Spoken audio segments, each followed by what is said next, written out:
কোথায় আসছি, এত মজার মজার খাবার কোথায় খেলাম সেটাই শেয়ার করব আজকে তোমাদের সাথে।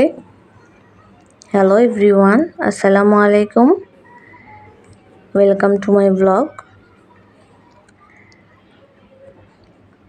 আজকে আমি এসেছি আমার বোনের বাসায়। অনেকদিন পরে ওর বাসায় আসা হলো। অ্যাকচুয়ালি ও বাসায় ছিল না, ঢাকায় ছিল বেশ কয়েকদিন, তো আসা হয়নি আর। তো আজকে আমরা এসেছি আব্বু আম্মু সহ, আর ভাবির আসার কথা। তো আমরা একটু আর্লি এসে পড়েছি। এদিকে ও রান্না করছিল আর আমি ফাঁকে একটু ভিডিও করে নিলাম, যেহেতু এখনো কেউ আসে নাই।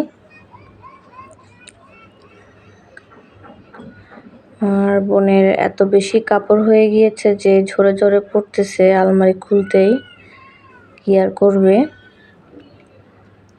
তো আমারও সময় কাটছিল না, বেবির সাথে একটু খেলাধুলা করছিলাম। আসলে পিচিরাই বেশি এনজয় করে। এদিকে ও রান্না করতেছিল, সোনিয়া। খুবই মজার মজার রান্না হচ্ছিল, পোলাও, গরুর মাংস। এটি super duper and yummy recipe ছিল, বিফ সিজলিং। খেতে খুবই ভালো হয়েছে, ট্রাস্ট মি। পোলাওর সাথে খুবই ভালো লেগেছে। যারা চাইনিজ লাইক করে তারা নিশ্চয়ই আইটেমটি অনেক ফেভারিট, আর অনেক ইজি এটা বানানো। তো রান্নার সব রকম প্রিপারেশন হচ্ছিল, এই ফাঁকে ভাবিরাও চলে এসেছে। তো সবার সাথে কথাবার্তা, আড্ডা, অনেক দেরি হয়ে যাচ্ছে। খাওয়া দাওয়ারও অনেক দেরি হয়ে গিয়েছিল।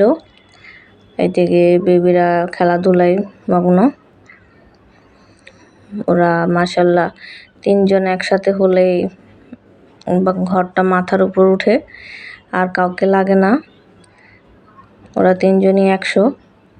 আর এটা হচ্ছে এখানের ম্যানেজার, এই বাসার ম্যানেজার সাহেব হচ্ছে উনি।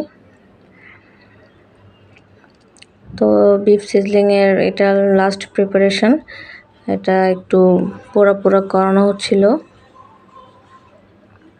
পোড়া পোড়া করলে আসলে খেতে খুবই ভালো লাগে। এদিকে আমরা সবাই খেতে বসে গিয়েছিলাম। ভাইয়া নাম্বারিং করতেছিল যে কোনটা কেমন হয়েছে। খাওয়াগুলি আসলে খুব ভালো হয়েছে। সবাই মিলে খাওয়া দাওয়ার মজাই আসলে আলাদা। আর আমরা কাজিনরা যখন সবাই মোটামুটি একসাথে হয়ে ভাবিরা আসে, খুবই ভালো লাগে।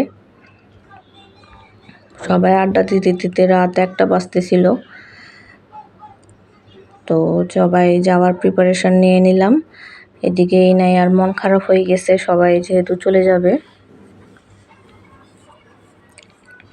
রাত অনেকখানি হয়ে গেছে আসলে।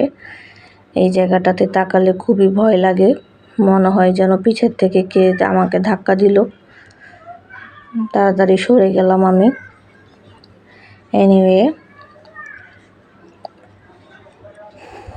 আমার ব্লগটি কেমন লাগলো প্লিজ কমেন্ট করে আমাকে জানাবেন। ভালো খারাপ যেটাই হোক, আপনাদের কমেন্ট পেতে আমার খুব ভালো লাগে। And thank you for watching. সবাই ভালো থাকবেন। Good night everyone. আল্লাহ হাফেজ।